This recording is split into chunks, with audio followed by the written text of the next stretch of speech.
Hey guys, it's Juanita Coley, the Contact Center Whisperer, CEO and founder of Solid Rock Consulting. Listen, I am super excited to be getting this interview with Dan Burkland. Okay. All right. So, Dan, thank you so much for taking the time to sit down with me. I know we are running all over the place here at the CX Summit in Porto. If you don't know, this was where we're at. And you could be sitting down with anybody, and you're taking the time to sit down with me. So, these are quick getting to know you, getting to know the leadership here at 5 9. So quick, we were originally calling them 5 and 5, but everybody has failed. And so we're calling them 5 and 9.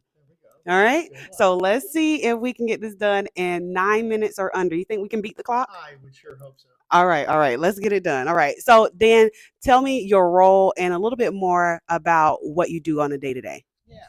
So thanks, Juanita, and great to be here with all of you. So my role as president at 5 9 is I'm responsible for all the go-to-market segments. So sales, business development, channels, and all of our ecosystem of partners. And been with the company for 13 years and been in the contact center space in and around the contact center space for over 30 years. So that is amazing. So tell me, okay, people don't wake up. I usually always ask this question, especially people who are in contact center technology, stuff like that. People don't wake up and children don't wake up and are like, oh, yeah, I want to be the president of contact center. Like that just doesn't happen. So I'm always interested in background as far as how did you get here? What inspired you? What did you see? What influenced you to say, yeah, this is something that I want to do and stick with? Well, most colleges have a contact center operations management major, don't they? No, they do No, not. they don't. No, I had a marketing degree and realized that most marketing degrees come out of college and go into some sales profession, and literally fell into selling phone systems, PBXs, ACD, which was right in front and center of contact centers from the very beginning back in the mid 80s. And so it just kind of evolved from there. Actually tried to leave the industry once and went right back to it just because I missed it and felt that there was so much to be done back in the 90s when I tried to step away for what was about a 2 year period. Now you know I gotta see. You can't see. This is why people have been failing the 5 and 5 challenge because you're gonna say something genius or amazing, and I'm gonna have to be like, okay, I need to know more. Okay, so I got to be nosy and know. So when you stepped away from contact center or what you were doing at the time, what did you go to? I went to a similar space, which was, if you think about my origins of PBX and that nature, back in the 80s and early 90s, voicemail was very Okay. key. And so I went into a role where I was running global sales for a company that was selling large voicemail and IVR systems to carriers. Okay. So mobile carriers, because that was brand new for them to be able to offer mobile service, but you had to have voicemail to be able to pick up when they weren't there. So we sold to the carriers and through the carriers. And yeah, it turned out to be a wonderful experience. Got me my global. I built out a team in Asia, built out a team in Europe, and we found very quickly that we not only covered the globe, but the voicemail price erosion took that very low from what was originally $100 per subscriber down to under $1 per subscriber. And so the market pretty well commoditized, and it was time to go back to doing what I know and what I love, which is contact center.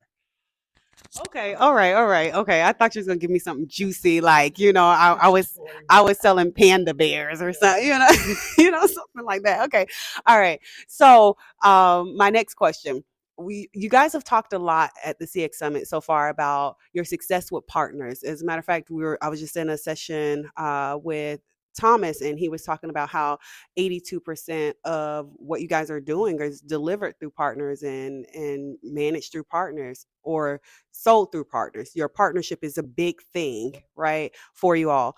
How did you guys arrive at that, and why do you do partners so well? Yeah. So that's an excellent question. And early on, when I first got here 13 years ago, and we were a smaller company, we had to go out and really represent ourselves and build our brand for being able to deliver a great quality service and a great product.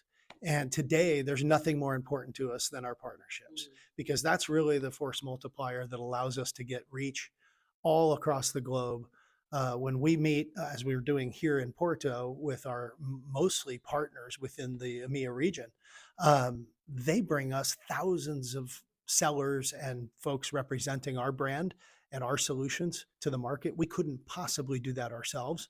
And what we're focusing on today, really our major pillars of growth, are the drivers are around moving up market, international expansion, which we talk a lot about today. And we do that with partners almost exclusively. To your point earlier, over 80% of our business is brought to us with and by a partner.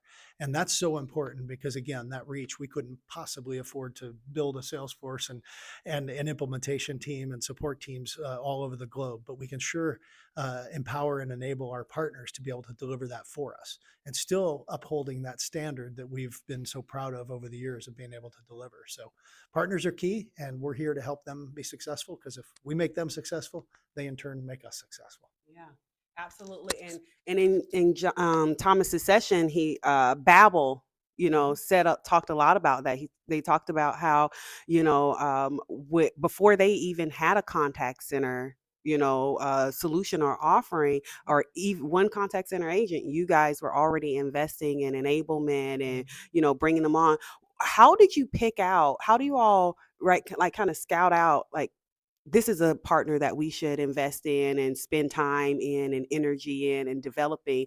Because I think Babbel is now in their 3-year or 5-year mark with you all as far as partnership, and they've seen, from what they say, massive success. So I'm interested in understanding, how do you look at a partner and say, okay, I know you don't have contact center today or licenses today, but you got something that we want to help build with. Yeah, we absolutely have to rely and do rely on our leadership team in the local markets where we choose to go, bring our business. So it's much more than, in early days, it's about just establishing a presence. It's much more than just, hey, let's hire a couple sales folks, have them go solicit the market and see what comes. You've got to find folks that have been in the industry, that know the right players to turn to and the right partnerships to form. Because you want to work with people that you know and trust, but also that are going to bring you that momentum and be successful. Not all partnerships are successful. I know we're probably over our time, and and I could go on and on for forever, but I want to be respectful of your time. Thank you so much for taking the time to sit down with me. Again, you could be anywhere, but you took the time to sit down with me. Thank you, Juanita. We really appreciate it. And thank you all for joining us. All right, guys, there you have it. That's your 5 in whatever time we're at. All right, see you guys soon. Bye.